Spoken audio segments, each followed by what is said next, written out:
सर्वेभ्यो नमः। स्वागतम सर्वेषां।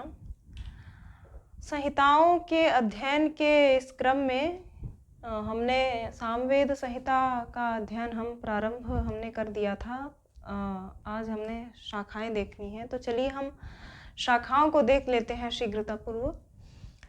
शाखाओं में जैमिनी गृह सूत्र में 13 शाखाओं के नाम मिलते हैं।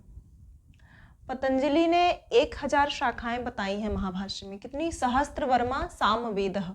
कहते हैं कि 1000 शाखाएं हैं पतंजलि के अनुसार सामवेद की। यह भी प्रश्न पूछा जा चुका है परीक्षा में, ठीक है, इम्पोर्टेंट।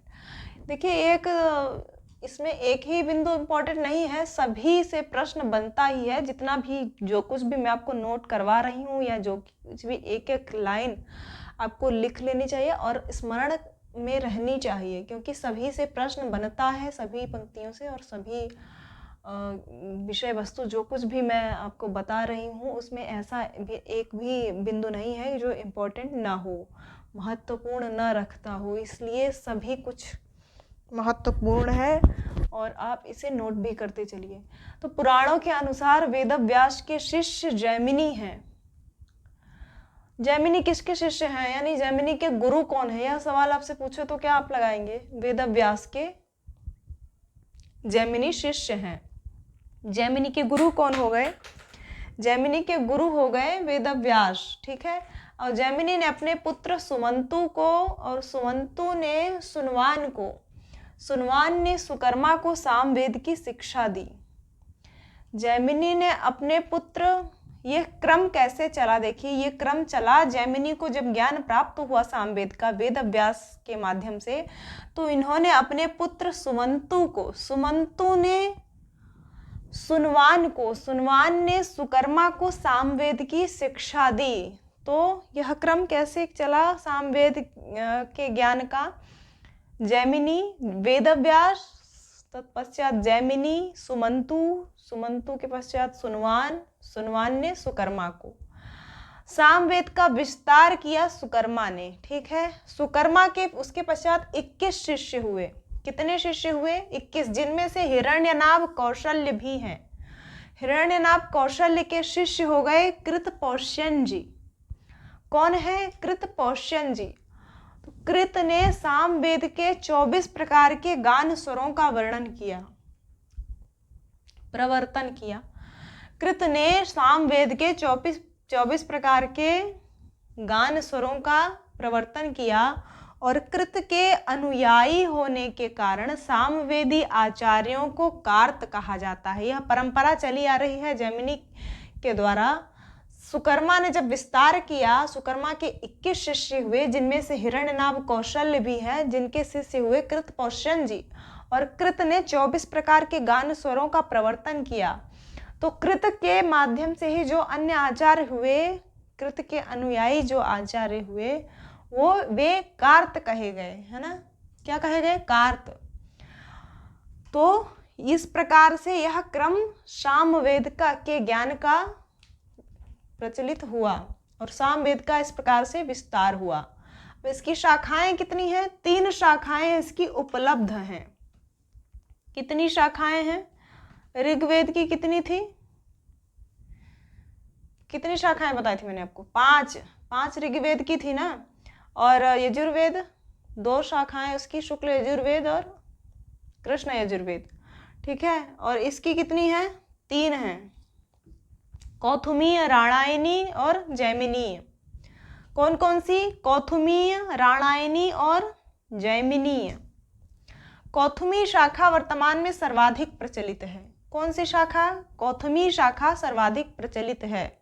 उपलब्ध तो तीनों है, सर्वाधिक प्रचलित है कौथुमी शाखा। पुष्प सूत्र प्रातिशाख्य पूछा जाता है परीक्षा में आपसे, आपने प्रश्न श्रृंखला देखी हो अगर, तो उसमें से पुष्प सूत्र प्रातिशाख्य किस वेद से संबंधित है? प्रातिशाख्य भी मैं आगे चलकर आपको बताऊंगी। उसके तो पुष्प सूत्र प्रातिशाख्य सामवेद से संबद्ध तो है, पर ये किस शाखा से है? यह एक गहराई वाला थोड़ा प्रश्न हो गया, कि किस शाखा से संबंधित है, तो कौथुम शाखा से संबंधित है पुष्पसूत्र प्रातिशाख्य। सामवेद की किस शाखा से यदि यह प्रश्न आपसे पूछा जाए परीक्षा में तो आप कौथुम शाखा इसका उत्तर लगाएंगे। कौथुम शाखा की एक शाखा तांड्य भी है। कौन सी है? तांड्य शाखा है। तो कौथुमीय शाखा का प्रचार कहाँ कहाँ हुआ? विंध्य के उत्तर भारत में और राणायनी का दक्षिण भारत में। कौथुमी शाखा का प्रचार विंध्य के उत्तर भारत में और राणायनी का दक्षिण भारत में। राणायनी शाखा की एक शाखा है सात्यमुग्री। कौन सी शाखा है? राणायनी शाखा की एक शाखा सात्यमुग्री भी है। और मंत्र देख लीजिए कि इसमें किस शाखा में कितने कितने मंत्र हैं। कौथुम शाखा में हो गए आपके 1875 मंत्र, जैमिनी में है 1687 मंत्र। कितने मंत्र हैं कौथुम शाखा में? 1875, जैमिनी में 1687। 3 ही तो कुल शाखाएं हैं आपकी, कौथुमी और राणायनी, जैमिनी। कौथुम शाखा में 1875 हैं, जैमिनी में 1687। गान कितने हैं? कौथुम शाखा में 2722 गान दिए हैं, जैमिनी में 3681 गान हैं। कितने गान हैं? कौथुम शाखा में गान वाली जो मंत्र दिए गए हैं गेयात्मक, वे कौथुम शाखा में 2722 हैं और जैमिनी में 3681। और इसका प्रतिपाद्य विषय क्या है? तो पहले ही मैंने अब बताया था इसकी पहली वीडियो में कि उपासना का वेद है सामवेद। कैसा है? सामवेद उपासना का वेद है। उप माने समीप जाना, किसके? ईश्वर के समीप जाना, उपासना का वेद है सामवेद। और पूर्वार्चिक में इसके अग्नि, इंद्र, पवमान से संबंधित मंत्र दिए गए हैं और इसमें सोमपान, सोमरस, सोमयाग का विशेष महत्व है। सामवेद में सोमपान, सोमरस, सोमयाग का विशेष महत्व है और उससे सोम प्रधान वेद भी कहते हैं। सामवेद का प्रारंभ जो है हुआ था शांत रस से और समाप्ति इसकी होती है वीर रस से। किससे होती है समाप्ति? वीर रस से, और प्रारंभ होता है शांत रस से। शांत रस से सामवेद का प्रारंभ होता है और इसे सोम प्रधान वेद भी कहा जाता है। तो क्वेश्चन बनता है कि सोम प्रधान वेद किसे कहा जाता है? तो आप सामवेद आंसर लगाएंगे इसका, ठीक है। इसके पश्चात हम देख लेते हैं इसका स्वरांकन। स्वरांकन देख लेते हैं और इसमें कितना जो है साम विकार इत्यादि कितने कितने गान हैं, कितनी इसमें जो है दिए गए हैं स्वर, मूर्छनाएं, तान इत्यादि, इनसे भी सवाल काफ़ी बनते हैं।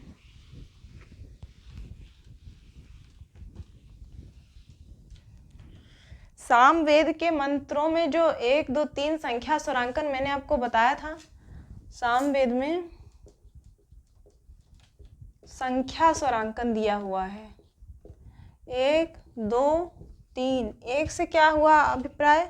उदात्त, उदात्त। 2 से तात्पर्य अनुदात्त। 3 क्या हो गया?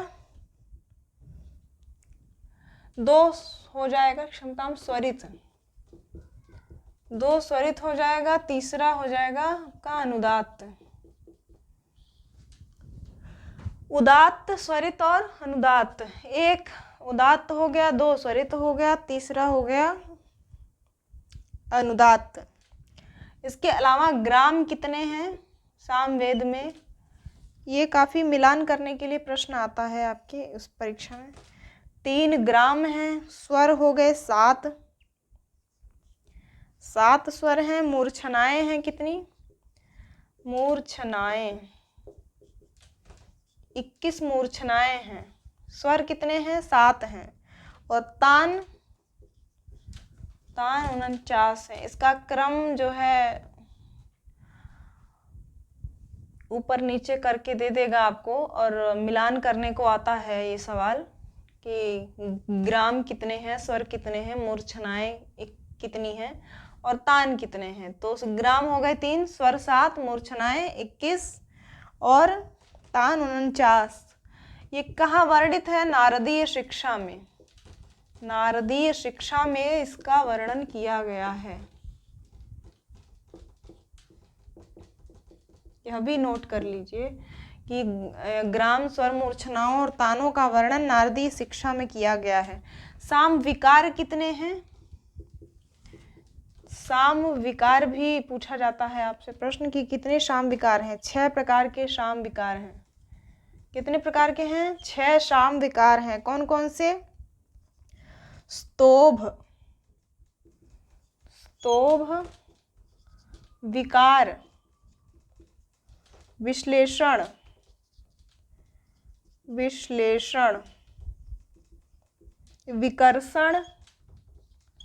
विकर्षण, अभ्यास, विराम, अभ्यास। 5, 6वां हो गया विराम। ठीक है, यह भी पूछता है कि कितने साम विकार हैं। स्तोभ, विकार, विश्लेषण, विकर्षण, अभ्यास और विराम। इसे भी नोट कर लीजिए। स्तोभ सामगान का उल्लेख किसमें दिया गया है? जैमिनी ब्राह्मण में। जैमिनी ब्राह्मण में उल्लेख। स्तोभ सामगान का उल्लेख, साम विकार का उल्लेख जैमिनी ब्राह्मण में किया गया है। इससे क्या होता है? स्तोभ से मंत्रों की शोभा बढ़ती है। स्तोभ नामक जो साम विकार है आपका, इससे मंत्रों की शोभा बढ़ती है। क्या होता है? मंत्रों की शोभा। यह भी आप नोट कर लीजिए। ठीक है, साम विकार हो गए 6 प्रकार के। 3 प्रकार के आपका गान हो गया। स्वर हो गया 7, मूर्छना 21, तान 49। अब साम गान कितने हैं? साम गान के 4 भेद हैं। साम गान 4 प्रकार के साम गान हैं। कौन कौन से हैं? ग्राम गेय गान, ये सभी पूछ चुका है परीक्षा में प्रश्न। ग्राम गेय गान,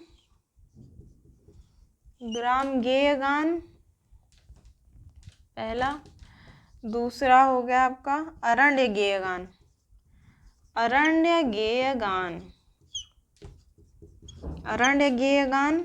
ऊह गान और ऊह्य गान।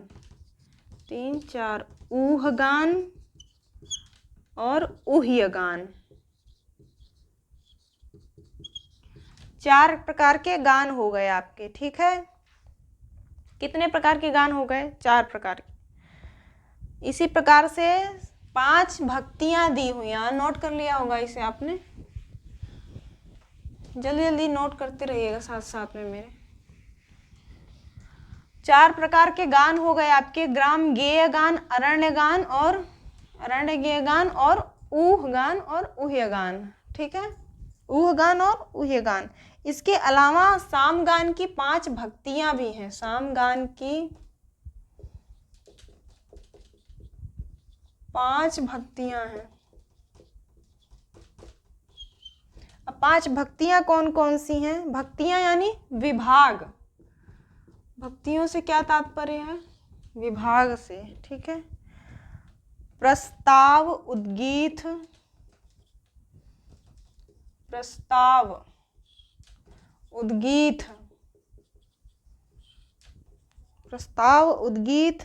प्रतिहार, उपद्रव और निधन। 5वां है निधन।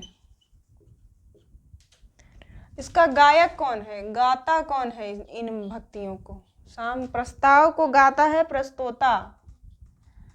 प्रस्तोता, उद्गीत को उद्गाता, प्रतिहार को प्रतिहर्ता, उपद्रव का गाता कौन है? उद्गाता, और तीनों मिलकर गाते हैं निधन को तीनों मिलकर। ठीक है, तीनों मिलकर निधन को का गान करते हैं। प्रस्ताव, उद्गीत, प्रतिहार, उपद्रव और निधन। प्रस्ताव का प्र से प्रस्तोता हो गया, आसान ही है। उ से उद्गीत तो उद्गाता इसे गाएगा। प्र से प्रतिहार में प्रतिहर्ता इसे गाएगा। और उपद्रव जो है उद्गाता गाता है। निधन को तीनों मिलाकर गाते हैं, तीनों मिलकर गाते हैं। ठीक है, ये आपका हो गया सामगान। 5 प्रकार के गान हो गए। सामगान की 5 भक्तियां हो गई, 4 प्रकार के सामगान हो गए, तान 49 हो गए, 7 स्वर हो गए। और इसके अलावा मूर्छनाएं आपकी 21 हैं और तान जो है 49 हैं। तो ये हो गए सामवेद का जो है क्रमशः इसका विषय वस्तु क्या थी, इसके भीतर प्रतिपाद्य विषय क्या था, ये मैंने आपको बता दिया। अब आज यहीं तक। इसके पश्चात हम मिलते हैं अगली कक्षा में आपके अथर्ववेद संहिता। अब हम आपको आगे चर्चा करेंगे इसके पश्चात। सामवेद का प्रतिपाद्य विषय इतना ही था और इसे स्मरण करते रहिए, नोट कर लीजिए।